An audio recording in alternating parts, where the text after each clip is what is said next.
Hey friends, if you wish to fix DISM error 87 on your Windows 11 computer, then please watch this video. I will guide you through the resolutions.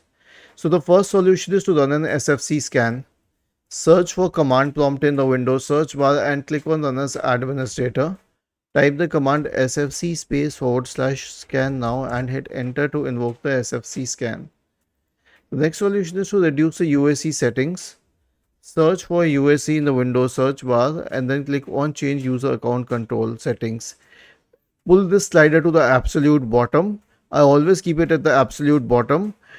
If you're using an organization-based computer, that's a different thing. And rather, in that case, in most probably you will not be able to reduce the settings, but if you are able to do that on a home computer, then bring it down to the absolute bottom so that you don't need administrator access for performing a DISM scan on your computer. The last solution is to update Windows to the latest version. So right click on the start button and select settings from the menu. Go to Windows Update and click on check for updates in the right pane. Was this helpful? If yes, then please subscribe to the channel, and if not, then let us know in the comment section of the video on how we could help you further. Thank you for watching this video and have a nice day.